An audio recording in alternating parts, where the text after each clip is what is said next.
Happy 2024. Maybe happy is more than we can expect. We want 2024 um, to calm down, to be something reasonable. There's so much pain everywhere in the world, and but we want to I just want to acknowledge we're here. We came together originally because of the conflict in Ukraine. That remains my greatest concern. It's hard to know, isn't it, as a human, which conflict is more important than another? They are all equally horrible, and I don't have bromides or false words of encouragement. What I do have is a quote from America's first diplomat. It's a little bit warm where I am. Now, let's play a little game.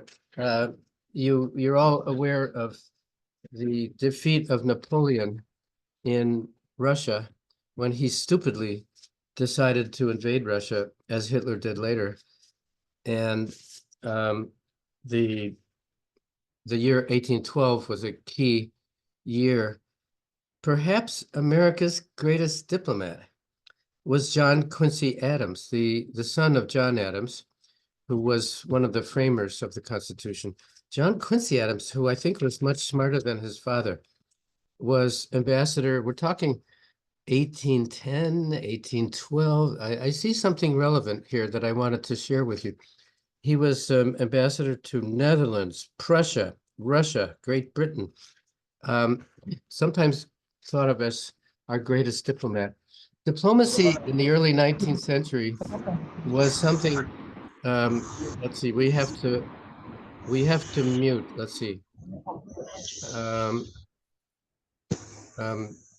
sorry, somebody is unmuted. Okay, please mute everybody. John Quincy Adams was in St. Petersburg, the capital of Russia at that time, when Napoleon, who seemed to be invincible, a genius, people referred to him as a genius. I don't think so. And when we think of the sweep of history, and Lev Tolstoy was very much conscious of the significance of random events in huge conflicts. We've talked about this on the battlefield. One of the heroes, I think Pierre, he's wounded. He's looking up and he sees Napoleon, and he compares him to a fly buzzing around.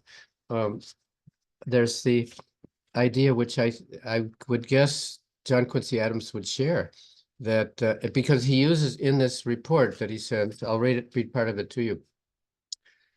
He refers to genius in a very ironical way. I don't think he believes in genius. He certainly did not believe in Napoleon's genius. Now, I'm going to read what he said about Napoleon's defeat. I ask you, just take away the name Napoleon and put in the name Putin. And I think this message may have great sense. He says, and we didn't have telegrams, we didn't have rapid communications in the early 19th century. I suppose these things would have been handwritten, put in an envelope, sent on a ship, would take 2 or 3 months to reach its destination. So this gave the diplomat the opportunity to really think and ponder in a way that nobody does anymore. I think this is very elegant. The spell of Emperor Napoleon's name is not yet totally dissolved. Again, substitute Putin for Napoleon. His friends yet cherish a vague and general hope, and his enemies feel an involuntary fear that his transcendent genius, so they term it, may yet burst forth, chain down fortune at his feet, and range the world again, conquering and to conquer. I see no substantial ground for such a hope or such a fear. The highest probabilities now are that his fall will be as great as his elevation has been extraordinary. And with regard to his genius, if it ever surpassed that of other generals in statement, it was most assuredly deserted him in the undertaking and in the execution of the war. That he may still maintain his authority in France, Russia, it would be presumptuous to deny. But that he may again collect armies and win battles is altogether possible. But the tenor of human history, when fortune has once turned her back upon those to whom she has been most lavish of her favors, she never takes them in her arms again. Isn't that beautiful? The idea that, and of course, nobody knows this is a product of thinking. It's not there. You can't prove this, but the idea that people of great strength who tend to be dreadful dictators and very destructive for unexplainable reasons, fortune, capital F, it's imagined as a like a Greek god or something like that. Fortune comes and rewards you, and when fortune, which is capricious, decides it's all over, it's over. And the unexplained and huge aspect of human history is we never know why or when, but it does seem that when very destructive dictators are defeated, they never come back. That's all I can leave with you today. Working slightly in reverse. Next week, we're going to give it a try. I'm delighted that we have who we have today. Let's see how these weekly meetings go. If the numbers become very small, we might think of alternatives to actually having these classes. But we'll say we're in business. Next week, Rick Ruth. Let me just explain about Rick Ruth. Rick Ruth could have been an ambassador many times, but he's a person who never seeks attention. He never seeks credit or glory from the outside. He's very much contained within himself. He never had a fancy title. He was never the undersecretary for public diplomacy. But in the days of U.S. Information Agency, that would be up until October 1st, 1999, the date that President Clinton and Madeleine Albright decided to remove the U.S. Information Agency.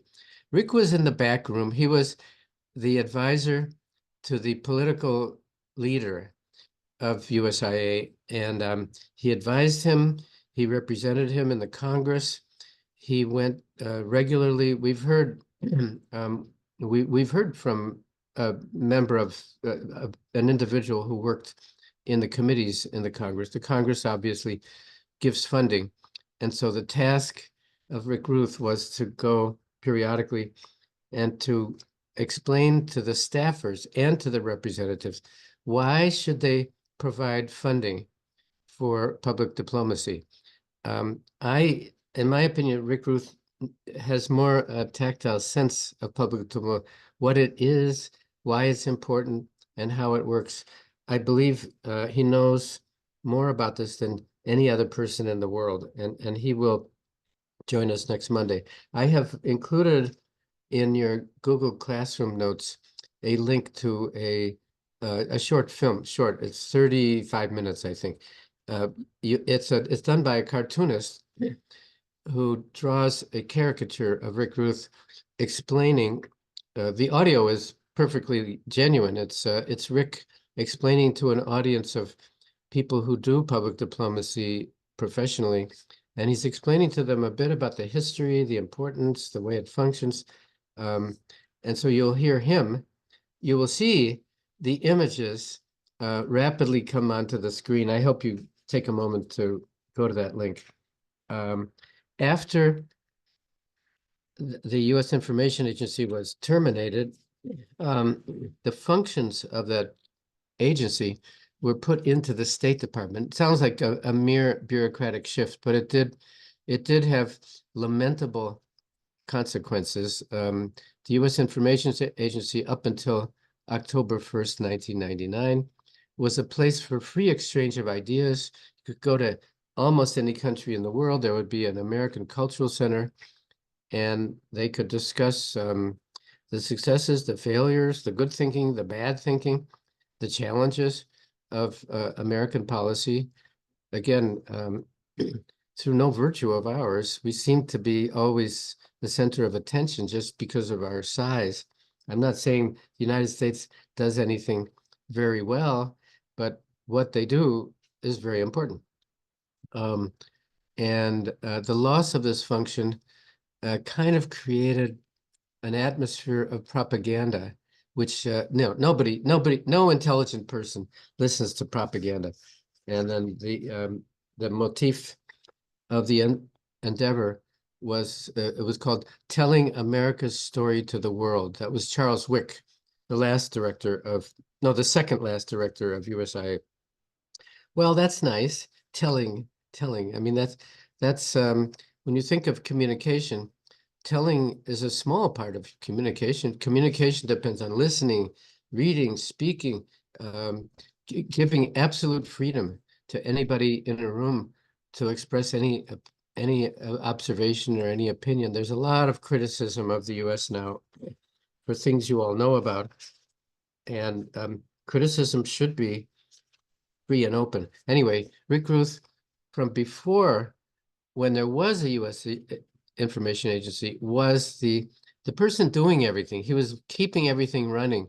The figurehead, Charles Wick, and those preceding him and following him were the political appointees of the president, and they didn't do the detailed part of keeping budgets and arguing to Congress and all that. Rick Ruth did.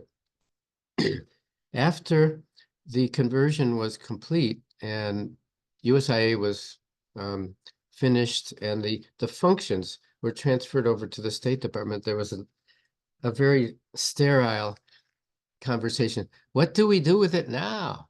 What do we call it? Should it be a bureau? Should it be, these are kind of tiny little bureaucratic questions of semantics, but it really matters how you identify yourself as an agency encouraging communication. So they never really found a word for it, but they kept the person in charge, political appointee in charge of this process was called the Undersecretary for Public Diplomacy and Public Affairs. The distinction being public diplomacy is what we say and what we communicate to countries outside of the United States. Public affairs is what we say and what we explain to people inside the United States, including foreign correspondents who are covering the State Department. So PA is a domestic thing, but can include Agence France Presse, Deutsche Welle, Radio Netherlands. If they happen to be based in Washington, we call it public affairs.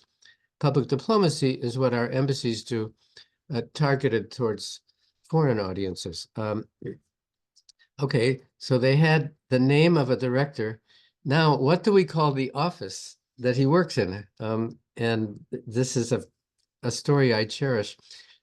Bureaucratically, you couldn't have two they're acronyms. There's EUR, which is the Bureau for European Area. There's NEA, Near East and Northern Africa, MENA, we call it. And these, depending on the level of the bureau, it had to have a certain number of letters to identify it. These are tiny, stupid little things. And when Rick Ruth was asked, so what should we call this thing? And he said, I've looked through the dictionary. We have M, which is management. We have EUR. We have P, which is the Undersecretary for Political Affairs.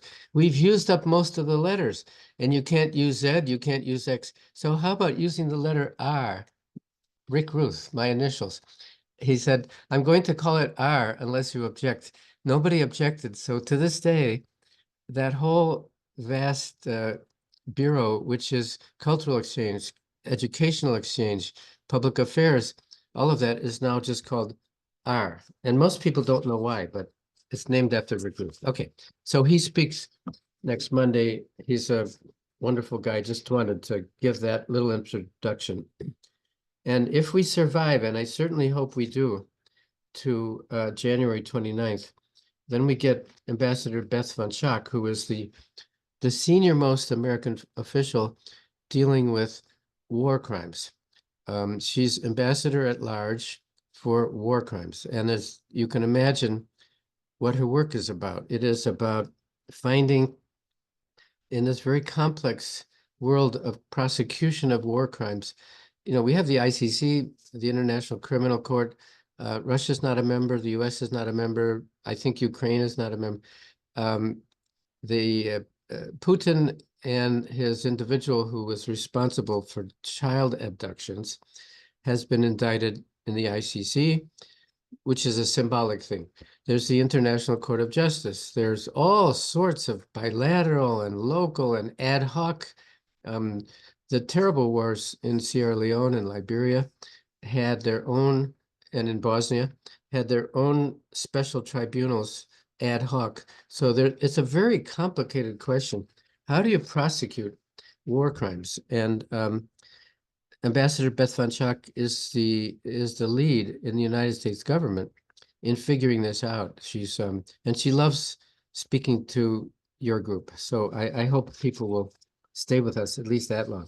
Now, how to use the time we have today. I thought, I hope you remember, in our last session, I was just sort of summarizing things because, you know, you've heard a lot. In my case, when I read or listen, I feel enlightened. I feel I've learned something. And ask me 2 weeks later, what did you learn? Well, I don't remember. So I thought if I just, and I'm recording this, so as a kind of a document, I want to summarize what I think we heard in the second half of our fall sessions. Let me repeat. We did talk about Tom Pickering, but we're doing, you know, it's been a month since we were together. So let me repeat a few things that we heard from Tom Pickering. And this may be a bit dry and a bit formulaic, but I just want to go over these things. If I were listening to this, I would take notes, but that's up to you. Pickering, just a few things that he told us. The military is a terrible way to resolve conflict. There's almost never a total victory in a military conflict. Again, I'm not saying I agree with that. And there's a very big question of whether Ukraine, we very much want Ukraine to have total victory. That's my opinion. That's the opinion of many people on this call. But let's just keep track of Tom Pickering, who was U.S. ambassador to the United Nations during the first Gulf War, and after the whole scope of his whole life and career, that's his judgment. Military is a terrible way to resolve conflict. He emphasizes the need to negotiate. Now that's a dirty word in Ukraine. I'm aware of that, but let's just say the concept exists. I'm not advocating one thing or the other.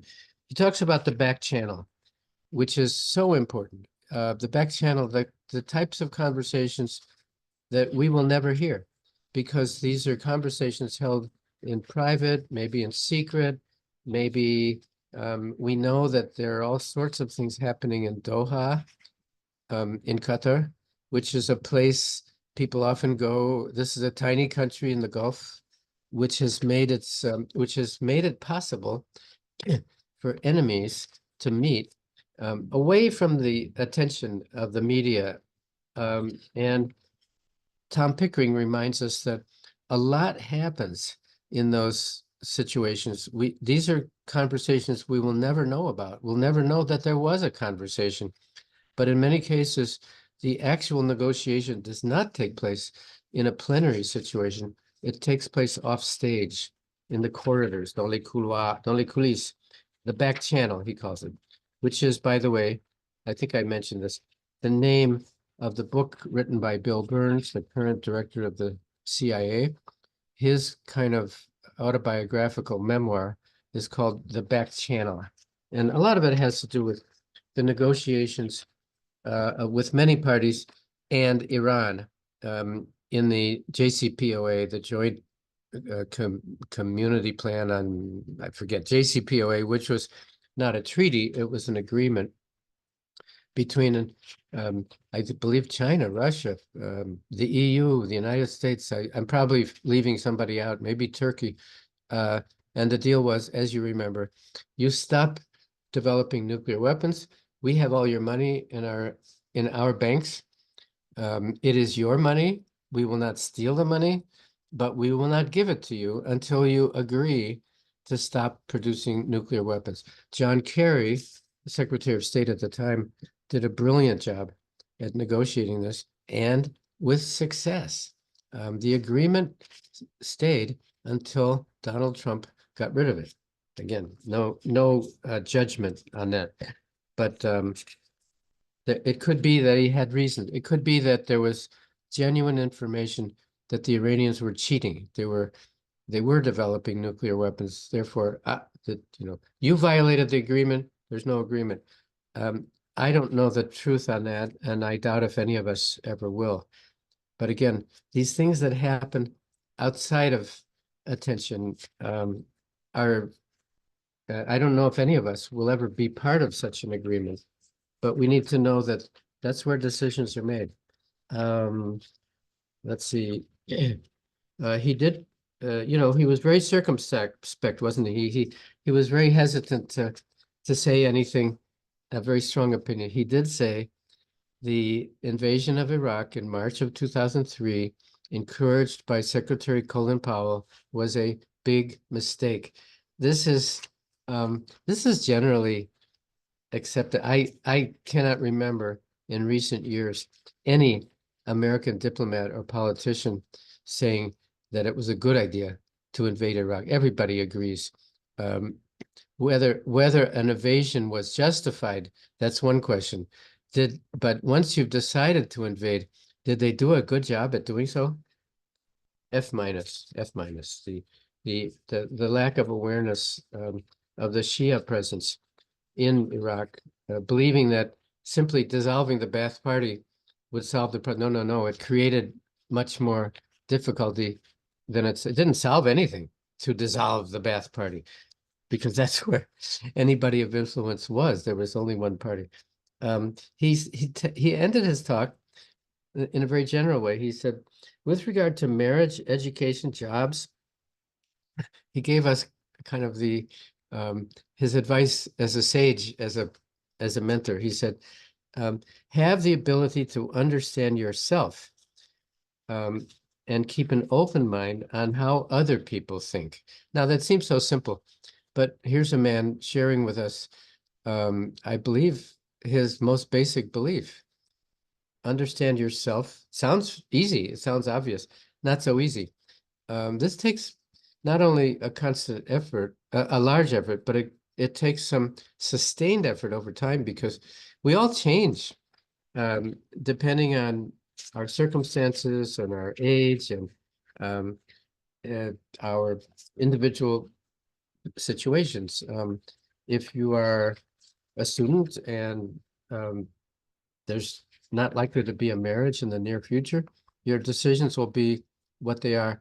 If you are finished being a student and maybe married, your decision will be very different. So this is not a static thing.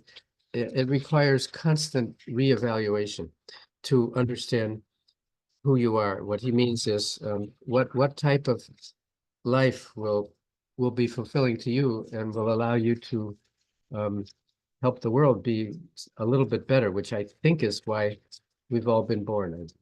I don't want to be theological about it. Now, we get from Pickering on November 16th, we had David Kramer. Many of you will remember him. He's now the director of the Bush Library in Houston, I guess, the George W. Bush Library. I think most of presidents since Eisenhower, I think, have created a library where their papers go and which become think tanks and centers of research. That's what David Kramer is doing now. He was closely associated with George W. Bush. Um, he was in another assignment. He was the Assistant Secretary for Democracy, Human Rights, and Labor. He really cares about democracy and human rights. He said he started his talk with us, reminding us that in the past 17 years, we've seen that the so-called third wave, we've had this expression a few times, the third wave, which was in the 1990s, the increase in the number of countries that had democratic governments. It looked very hopeful in the 1990s. It looks very bad now, very bad. And Kramer said this very openly. He said the third wave, we had some hope in the 1990s, but the trend lines are all bad. I don't even have to mention, you're aware of all the coup d'etat in Africa, and depending how you define democracy, does democracy mean you will have an election every 4 years and the head of state will arrange to win the election by making life impossible for all opposition? Is that a democracy? There's much discussion. This is not a question of science or physics or turning on a light bulb. There are many, many degrees of democracy. And everybody who discusses this subject points to the United States as the most flagrant example of a country that's kind of a democracy, but it's not guaranteed that it's going to remain so forever. We see some obvious challenges. Now, David Kramer worked for George W. Bush, and he remembered Bush's 4 principles, which don't know if he lived up to them, but he genuinely had these principles: freedom, opportunity, accountability, compassion. Sounds good to me. I'll repeat them: freedom, opportunity, accountability, that is responsibility, and compassion.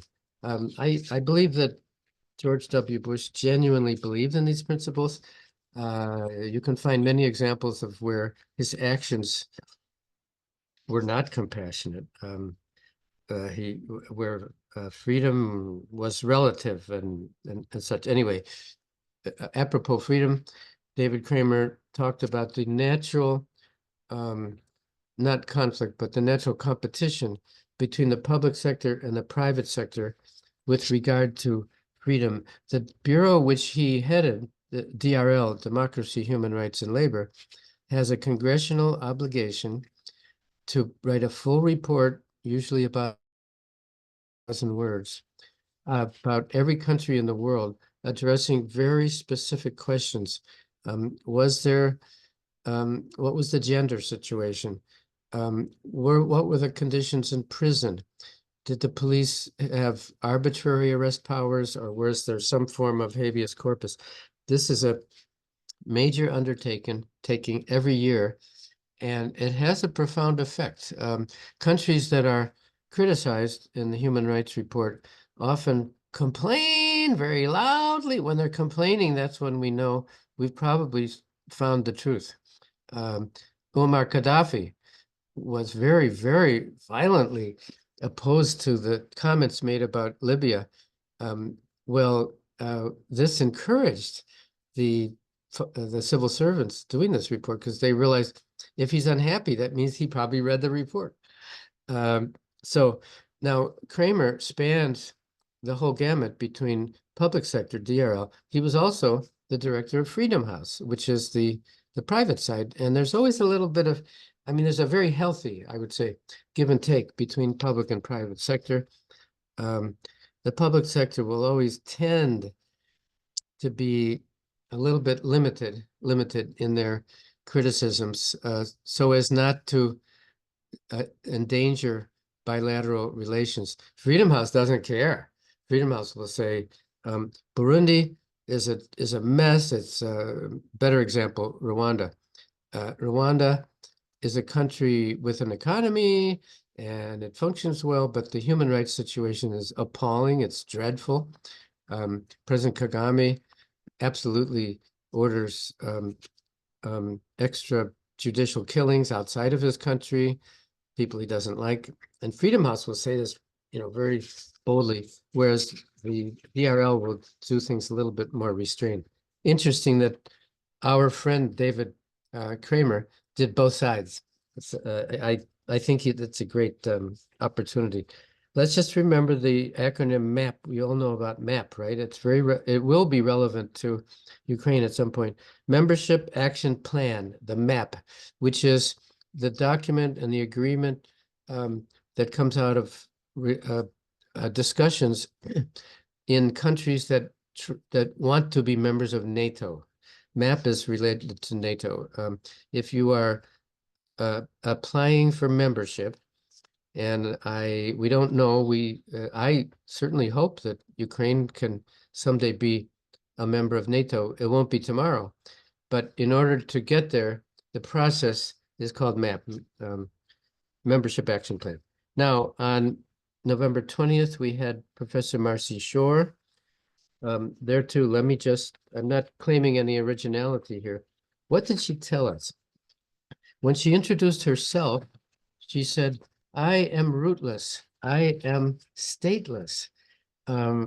This has a profound meaning. She said, I am a woman, I am an American, I am this and that.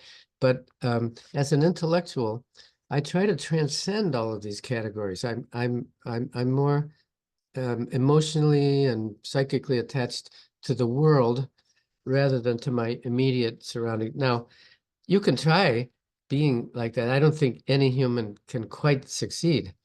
But as a philosopher, as a historian of intellectual history, she said, that's the basis of everything I do. I try to understand other people. I don't just look at where I stand in the world. I try to look to a broader horizon. Very noble. Again, not easy to do. Maybe none of us will ever succeed, but we should be trying that. She quoted Freud and saying, we don't ever really know our own true self. As I was reviewing these notes last night, I remembered Jack Sedkulik's, remember the iceberg?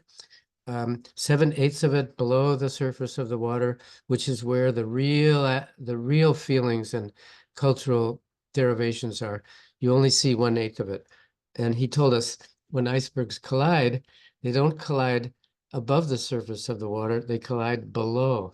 And this is a profound idea, which I guess comes from Sigmund Freud, that most of who we are is not known to us.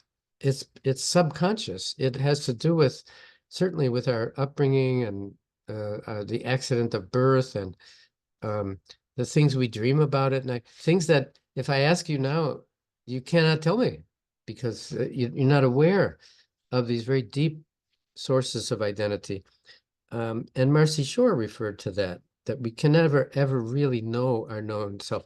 Funny how that matches up with David Kramer saying, or rather Pickering, when he said, try to get to know yourself. Sounds, yeah, it's a good thing. It's very, very difficult. And it's something, but don't give up trying.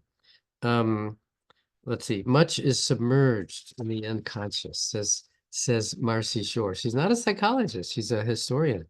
And then she follows that by saying, although it's very difficult and maybe impossible, you should never give up trying. I think that's a verbatim quote. You shouldn't this should not keep us from understanding something.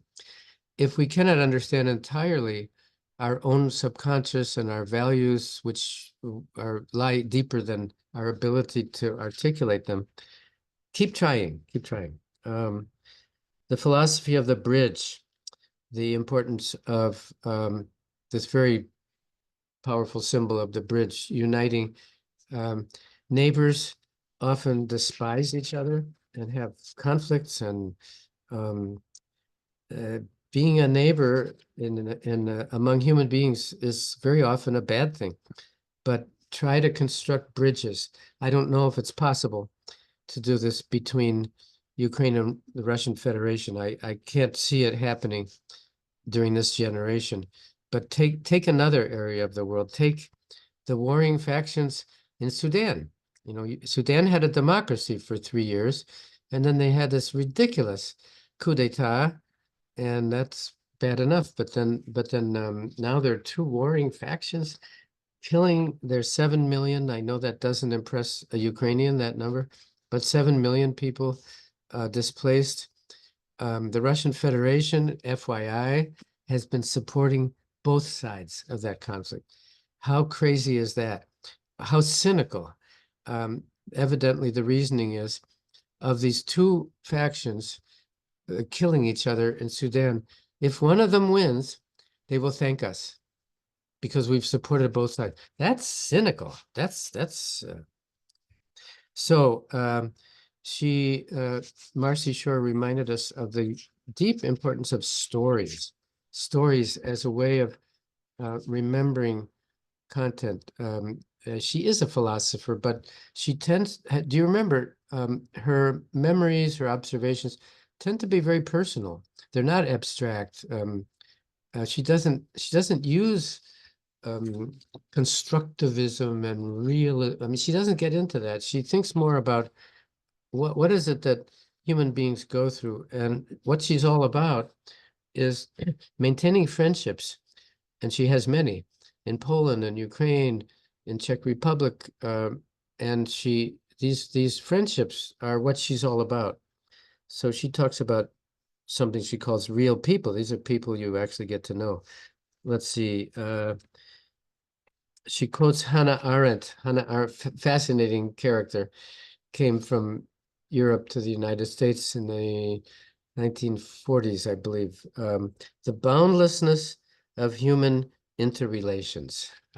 It sounds kind of abstract or idealistic, but we shouldn't be embarrassed by this concept that humans must understand one another and try to give some credence to the people you're working against. Try to find out, and we talked about empathy versus sympathy.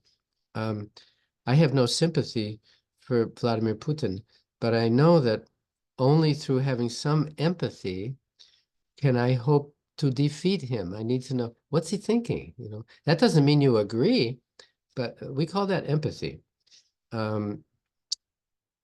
She quoted Kant, Immanuel Kant, as his basis. I'm smiling because I recently read bits of Kant, and it sounds very naive. It says, "Oh, you should be a good person." It's not. It doesn't sound like philosophy. But she quoted Kant as the basis of how to judge a person's morality. She said, morality is not a question of the correct actions that you take. It's more a matter of what did you really want? And I think the brilliant example she used, Neville Chamberlain at the Munich conference of 1938, he goes down in history as a failure, a villain, a naive idiot, because he thought he could pacify Hitler by saying, take Western Czechoslovakia and we'll let it go at that. And we know in retrospect that was a terrible mistake and only encouraged Hitler to expand more. But Marcy Shore says, wait a minute. Don't judge him only on the result of what he did. Rather, consider what was his motive. He genuinely believed that it was worth a chance. Having come out of World War I, everybody in this call, including me, we can't imagine the amount of trauma that Europeans were living in following World War I. The idea of having another war, it was unimaginable. And Chamberlain, who was remembered in history as a fool, as an idiot, morally, he was not a fool. He took a chance on seeing, would this work? Could we avoid another horrible conflict like World War I? It's easy for us to discard him, but we didn't go through World War I. He did. And she's Marcy Shore, very interesting, said, it's more what your intentions are than the results of what you do that you should be judged by. Complex. Let's see. The government she points out that the government is not the people, not in any country. So never make the mistake of judging a country by its government. Um, it's tempting to do so in the case of the Russian Federation. I believe, as disgusted as she is at their behavior these days, I think she would insist, even so, um, judge and condemn the government. Don't be so quick to do so with the people. I personally, emotionally, I find that very difficult. I feel the many video clips that I've seen of Russians answering questions in the street give me a very, very bad impression. But okay, Marcy, I will reserve judgment. Okay, it's a good reminder. The difference between guilt and responsibility. Guilt is something that is possible to pass on from one generation to the next. If like the guilt, let's say the future guilt of the Russian people, they are guilty of collaborating in this dreadful conflict. And so this is something you can be born with guilt. Sounds kind of Catholic, doesn't it? And I'm not sure I quite understand, but this is Marcy Shore's perception. Whereas responsibility is always a priori. It's always based on an action that an individual took. So accountability, I think that was one of David Kramer's quotes of George W. Bush: accountability, responsibility. In other words, individually, we are responsible for the things we do. And if we do really badly, you're guilty, but this distinction between guilt and responsibility, worth thinking about. She talked about the tipping point, the Wendepunkt. This is a Clausewitz concept, I think, and reminds me of the John Quincy Adams quote. This turning point in a conflict or in a crisis, you never know when it's going to happen. Machiavelli called it fortuna, like nobody knows why. Why did it rain the morning of the Battle of Waterloo? Well, do you believe in an invasive God who actually controls events day by day in the world? That's pretty far-fetched. So this thing, the Wendepunkt, in a big crisis, something will suddenly change. Again, referring to Tolstoy, he would say, you don't know, you'll never know in advance. You can't plan for it. It could be the tiniest little stupid thing, and an aggressive and successful military advance can be suddenly halted. So it's always there, says Marcy Shore. We just never know when, and we don't have a way of really dealing with it. Okay, on the 27th of November, we had Brett Bruen. If you remember Brett, he was a Foreign Service officer. He rose very quickly, very young, to be the communications director at the National Security Council. Wow. And then he found himself constrained by the government aspect of this. And he said to himself, I can do better than this in the private sector. In the private sector, I don't have to answer to anybody. I just have to have a customer, a client, who thinks that my advice is valuable and will pay me for it. Remarkable what Brett Bruen has done. He said that in the private sector, you can be much more direct. You have to, in the public sector, if a government is behaving, let's say the recent elections in Democratic Republic of the Congo, nobody believes those were good elections, but it's done. And the incumbent, the international community has said, okay, you win. And governments thinking of their own future bilateral relations will tend to go easy on a bad election like that. Whereas in the private sector, you could say, you call that an election? That was unacceptable. The freedom that you have in the private sector, those on this call, maybe in the future, I don't know if you can do what Brett Bruin has done, but you might find more freedom to maneuver and to really be yourself if you're in a think tank or in a non-governmental organization. Um, let's see, he mentioned, for example, the restaurant where people were getting food poisoning. That's a wonderful example. Um, what do? You own a restaurant and there's been food poisoning and everybody knows it's your fault. What do? You just shut down? He said, um, give coupons for free meals. Brilliant. Could a government ever do such a thing? No, no. But Brett used that as an example of what you can do when you're in a non-governmental organization. You can come up with very creative ideas. Should this restaurant be closed down forever? Well, if somebody's really smart, they say, you know what? There was food poisoning. We've done everything we can to make sure it never happened. And here are your coupons. Come and have a free meal. Interesting how different it can be in the public and private sectors. He, like Marcy Shore, he said, tell the story, tell the story.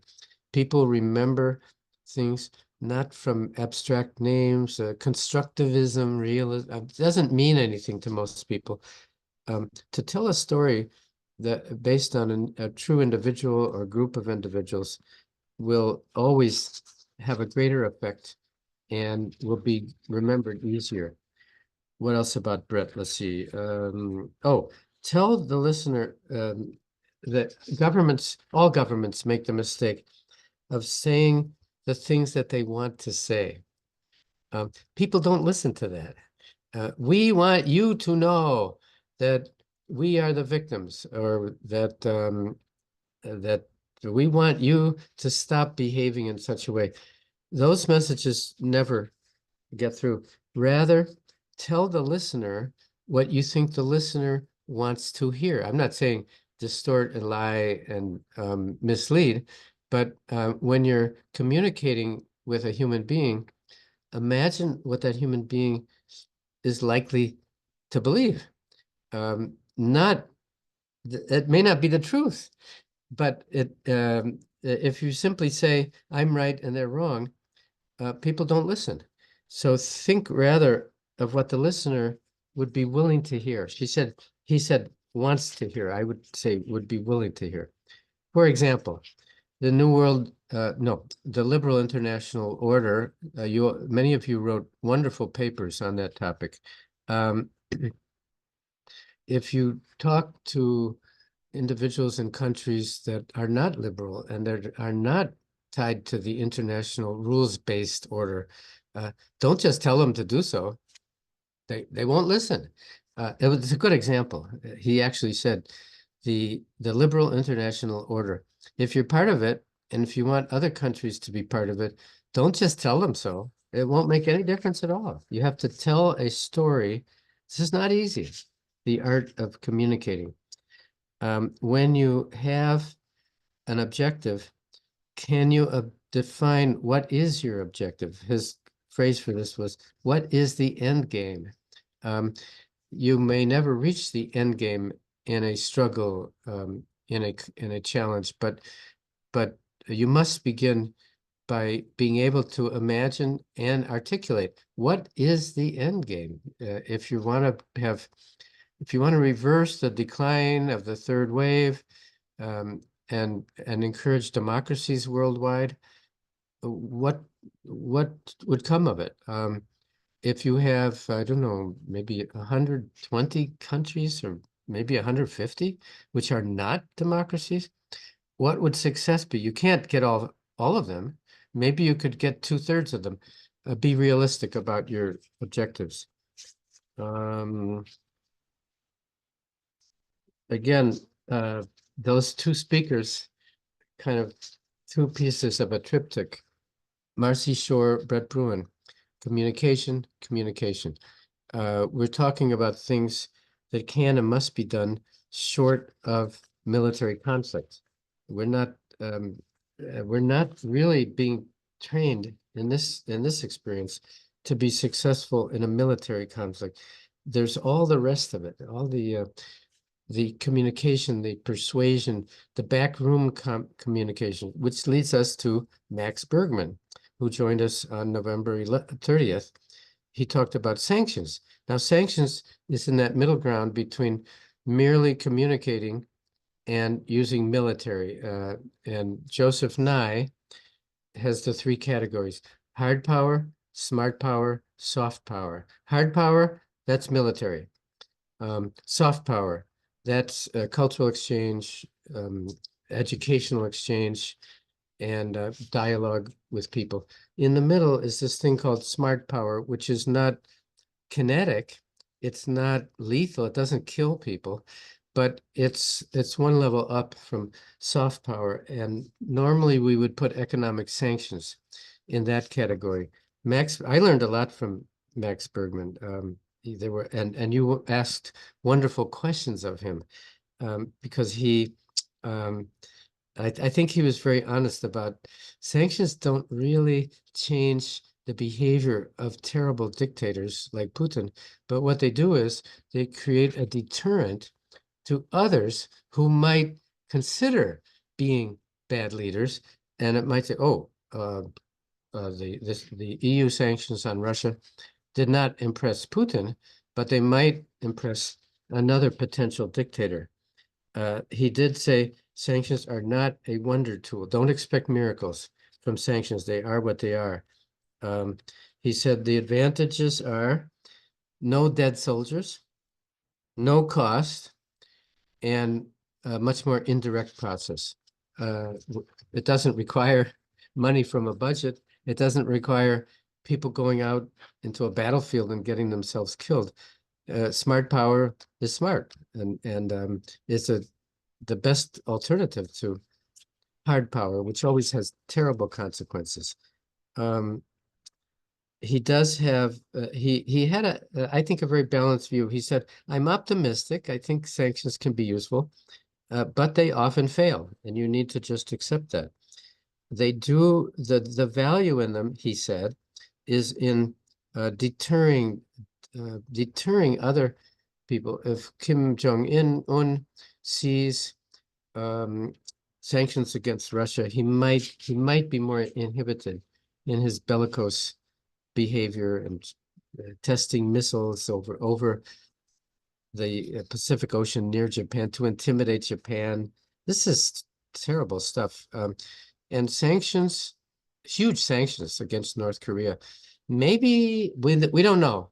We can only guess that maybe it has an effect that's beneficial. Let me see if I can finish. We're almost at 11 o'clock here. Let's see. I'm I'm skipping over. Veronika Shevtukovka said, should we make the Russians pay reparations?" Which is a very lively dialogue in the West.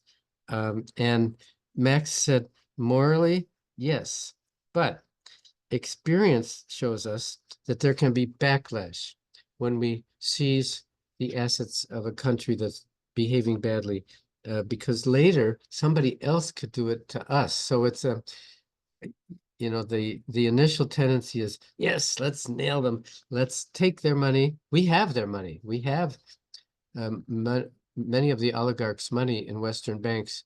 It's sitting there, it's sequestered. Should we just take it? I would love to, but there are consequences because at a future time, another bad actor in the world could use that as a precedent and say, okay, now we're going to take your money. So it's never easy. Getting to our last two speakers, we had Paul Foldy, the staffer in Congress, who I think he defined public diplomacy as giving the benefit of the doubt. That's a great definition. Getting the listener to give you the benefit of the doubt. That's pretty abstract, but it's an amusing definition of public diplomacy. Paul reminded us that he was in the US because of the Soviet occupation of Budapest in 1956. And so he had a very visceral memory. The many Hungarians who came to the US at that time all have. They remember the Soviet Union, they hate it, and they hate its derivative. Uh, it's useful to know when you're talking to somebody for the purpose of getting information, where do they come from? What is it that, where are their emotions? The emotions of Hungarian immigrants to the US is still hatred for the Soviet Union and the Russian Federation. Now, he talked about the marvelous collaboration between Senators Lugar and Nunn. Lugar Republican, Nunn a Democrat. Fantastic what they did together. Together, they they moved into the vacuum that occurred in 1989, 1991. What do we do now that the Soviet Union doesn't exist? They have all these nuclear weapons. What in the world? Well, these two senators working from opposite political parties actually very concretely found ways of controlling. They couldn't remove nuclear weapons from the Russian Federation, but they managed to find ways of verifying what is there and what isn't there. They had the advantage of having some money. The United States was wealthy at that time. The Russian Federation was destroyed financially. So they had the advantage of having money and say, we have the money, just let us come in and do some inspections and find out what's good. And at that time, um, Yeltsin, I guess it was, said, okay, you pay, you come. It was a marvelous thing and a demonstration of what two individuals can do together, truly working together on a very important project, even when they're coming from opposite sides politically. Veronika Sheptuchovska asked, what do you think the war could end in Ukraine in 2024 if Biden just says the war is over? And unfortunately, Paul said probably not, because it would not be wise for Biden to declare a victory if it's not genuinely a victory. It would reduce his credibility and the credibility of the countries assisting Ukraine. Best to not make big statements, but rather make sure the job is done. It's not a matter of prematurely announcing something good. That will destroy your credibility. Sad to say, but I think he may be right there. Um, let's see. He mentioned what we call the three pillars. I remember this as Hillary Clinton when she was Secretary of State. The three Ds: diplomacy, development, defense. And that's not an overly simplistic way of thinking, what are the resources that a country has in dealing with a geopolitical challenge? Well, diplomacy, development, defense. That was, they call it the three Ds. And I think our last speaker was Tom Kent, former director of Radio Free Europe, Radio Liberty. He spoke about his incredible background. Wow, he worked with Associated Press and he worked with a number, he was a journalist, and then became the director of Radio Free Europe. He reminded us that while we see RT and Sputnik and we see this as pure disgusting propaganda, we must remember that the others see us the same way. When certainly the Russian government, the Kremlin, and to some extent the people also, when they see Voice of America, Radio Free Europe, they believe it's propaganda. And you can tell them it's not propaganda, it's not propaganda. You cannot change their opinion just by saying we are not propaganda. I urge you to look at Tom Kent's new book called How Russia Loses. It's free of charge. I think I sent you the link. I could send it again. I have looked at it. It's basically a manual of how is it Russia is going to lose. It seems likely. I certainly hope the sooner the better that they lose. Now, he referred to this idea of the truth as a relative thing. It's a moving target. Unfortunately, in years past, It used to be, there was a economic increase of 3.2%, and make of it what you will. Now, everything is debated, obviously, with fake news and with digital manipulation. Unfortunately, this notion of the truth has truly become relative, and it's not absolute. Um, and he said what people want, human beings want to be able to perceive an orderly process or something that makes sense. So sometimes, and he calls that a unified theory, um, in people's wish to have an explanation for maybe their poverty or their bad conditions. First of all, it's very effective to tell them, you are the victims. You have received some injustice of some sort. This is how Chinese and Russian propaganda is so successful. The grievance narrative, he calls it, the grievance narrative. It's not your fault. You're poor, you're miserable, you don't have a toilet, you have no sanitation. It's somebody else's fault.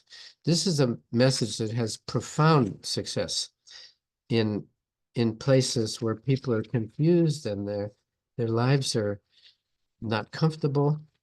It's a very understandable process. And so when communicating with people in a different culture and in different circumstances, it's just good to remember they want to believe that everything bad in their lives is the fault of somebody else and not themselves. So he did say, and this is where I got very happy. He said governments are not very good at doing this type of communication. NGOs, non-governmental organizations, are much better. Um, I, I just by experience and anecdote, I absolutely agree with him. Isn't it funny? He was the director of two major governmental communications agencies, RFE, RL, Radio Free Europe, Radio Liberty, and yet he understands that in dealing with a challenge like, how are you to explain to the Russian people they're doing this terrible thing? Um, um, you you cannot just tell them this is wrong and we know, and here's the maternity clinic that was blown up. You have to take into consideration their wish to make sense of their bad circumstances. Sometimes NGOs can be much more direct, much more able to communicate that type of message. And I've talked a few times about Debunk EU. I was looking last night at one of their latest postings. I think you can Google this, debunkeu.org. I don't know what works, but they have a Ukrainian woman speaking in perfect English, explaining why the Russian narrative is absolutely wrong. The Ukrainian government does not harvest organs for sale. Uh, a government can say, we don't do that, but nobody will believe a government. Uh, I think the effective way to get these difficult messages across is through tiny private citizens groups, because they're not perceived as being part of a propaganda machine. They're just genuine human voices. Try Googling debunkeu.org and see what you get. They do this through short video clips. You'll see a Ukrainian woman speaking in perfect English, and then they'll work in some images, and she speaks in a monotone. She does not speak emotionally. She just says, here's what's really happening. I have no idea if this is penetrating into the Russian consciousness, but I do know that government-sponsored media seem to be failing. So with this, let's see, there's a little bit more debates. Tabloids, yeah. Okay. Um, he did say also in communicating, which is really what we're learning in this series of sessions. communicate. How do you communicate? Simple, simple, simple. This is sometimes difficult for Europeans whose educational systems encourage them to be complex. In fact, we know that communicating with foreign audiences can be successful only if it's simple. In my own notes, I put ethos, logos, pathos, and I think we've talked about this.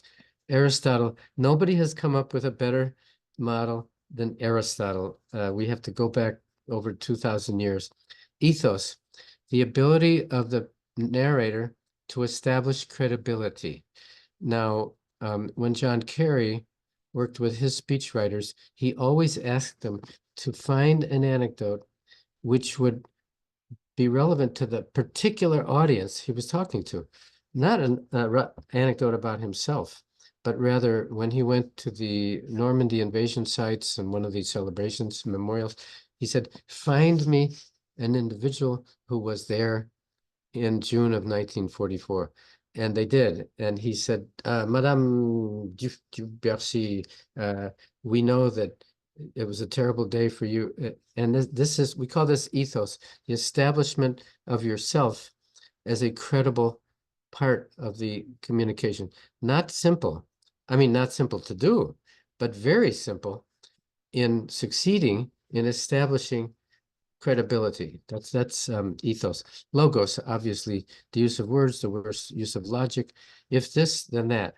Every communication should have some element of proof if you have an objective of some sort. Propaganda does not do that.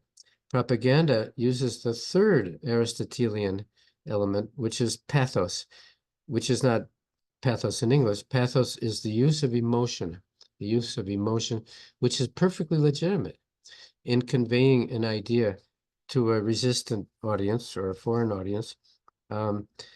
Propaganda, you can spot propaganda pretty easily because never mind ethos, never mind logos. It's all pathos. It's all pathos, stirring up emotions. Any legitimate communication should have an element of pathos, but roughly 1/3. Ethos, logos, pathos. If you find that it's 90% pathos, it's probably propaganda. So I think we get to pretty much to where we need to be. I will just say, and to summarize what we did in the fall, I would say thank you, George Kennan, for saving the human race. I mean, he was a very complicated, unhappy, unpopular, difficult person, but his concept of containment may have saved the human race.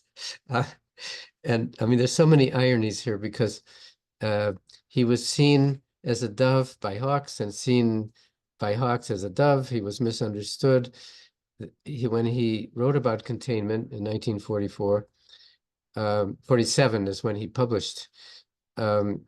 He never intended that to mean send them weapons and arm the front. And, President Truman misunderstood him entirely. He spent the rest of his life trying to say, that's not what I meant. That's not what I meant was avoid conflict. Containment was this ambiguous word taken in different ways by different people, including President Truman. The Truman Doctrine was a very belligerent thing. It was, we're going to, there's a red line. If the Soviets go to Greece or Turkey, we're going to kill you. That's how Truman used the concept. And Kennan immediately said, that's not what I meant. That's what. And then Truman took it for what he wanted, and he got rid of Kennan. But Kennan was always there. And he really was there mainly as an advocate for peaceful solutions, like Tom Pickering. He always preferred outcomes that were not belligerent. And I would say thank you to Kennan. I would say no thank you to Bill Clinton, who created this crazy concept called the peace dividend. What the hell is that? After the fall of the Soviet Union, Clinton, who was a good man, and he did many good things, but how stupid to talk about something called the peace dividend when you suddenly have a resolution of a 70-year conflict, the Cold War, and it's resolved, sort of. Is that the time to stop communicating? Au contraire, no, this is the time to begin to make sure that people understand this is better than what we had during the Cold War. He very stupidly um, decided politically that we don't need communication anymore, and he removed the U.S. Information Agency. It gets very personal since that's the agency I was with. Guys, we're at 11:16 here. I just wanted to, again, awaken some memories because uh, you can hear, you can understand, but will you will you remember? Maria, what's on your mind? Go ahead, Maria. Um, let's see. I just wanted to say that in the beginning of the session, you asked about the people who couldn't make it today but will join us later. And I asked in our chat, and Julia, Nazari, Evgenia, and Stefania said that they will join us later. Thank you so much. Thank you so much. I'm not complaining. I'm delighted to see again our friends today. And Rick Ruth is a very personable fellow. I'll have to decide later if I go for people like Robert Gates. I need to be able to say we have a certain number. I don't care about numbers. It's a matter of who do I approach. Thank you, Maria. With that, we will certainly continue on Monday with Rick Ruth. If you have time, I put the link in your Google Classroom. It's amusing. It shows the development of his history of public communication, starting at, I believe, no, starting before World War II.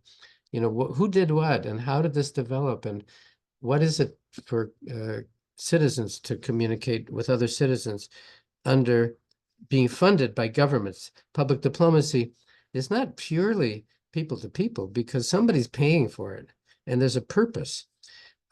So we have to be open and frank about this. When when a government, as the U.S. government does this all the time, um, creates programs and makes it financially possible, it's for a purpose. The purpose is mutual understanding. This goes back to J. William Fulbright, who put that in the original legislation funding this whole thing, that it is for mutual understanding. The belief, the very strong belief after World War II was after these two immense conflicts in Europe, in the world during the 20th century, how can we prevent this from happening again? It is in our narrow interests as Americans for there to be mutual understanding. It's kind of a noble, lofty idea. Our effort is not to deceive or persuade or, to manipulate. We are guilty of doing all those things, but originally the idea was if there can be more understanding, there may be less conflict. So that's what public diplomacy was dedicated to. And when it was created, by the way, you could say by President Wilson during the buildup to the U.S. entry into World War I. But Rick gets into that in his talk. When did this thing actually begin? This thing called public diplomacy. We have propaganda going back to the Roman Empire. Public diplomacy is relatively recent in human history. It's not perfect. It's an art, not a science. Let's remember the purpose of it when it was created was to avoid conflict. I mean, that's very clear. Did it succeed? I think the idea is we have to keep trying. There's no alternative. Thanks, Maria, for that good news. And if anyone else has something, let's have it. Otherwise, see you next Monday and every Monday. And we'll have this time again, no assignments, no reading. I will suggest readings, but I won't be expecting output. Let's just explore an extension of the things we've looked at. I want to go beyond Europe. I think we can get a former U.S. ambassador to Mexico. We can get a citizen of the People's Republic of China talking about how do they really do censorship in China. Let's look at a broader context, possibly the Middle East, certainly Africa, and just get beyond the confines of our limits. Again, um, I I'm I start the year um, in some pain. I mean, I'm very sorry that so much of the world is in conflict, and we want this to stop. Everybody I know is some people are getting depressed. There's no point in getting depressed. That doesn't serve a purpose. But um, there's some terrible difficulties. First and foremost, Ukraine. Um, the people at the front, I admire them so much, and I want them well, and I want there to be a good outcome here. I can't guarantee it. I can guarantee that I want it very badly. And with that, goodbye. Keep at it. Keep at it. We have no alternative. Whatever you're doing, do it more. And see you next Monday. Okay. Bye, everybody.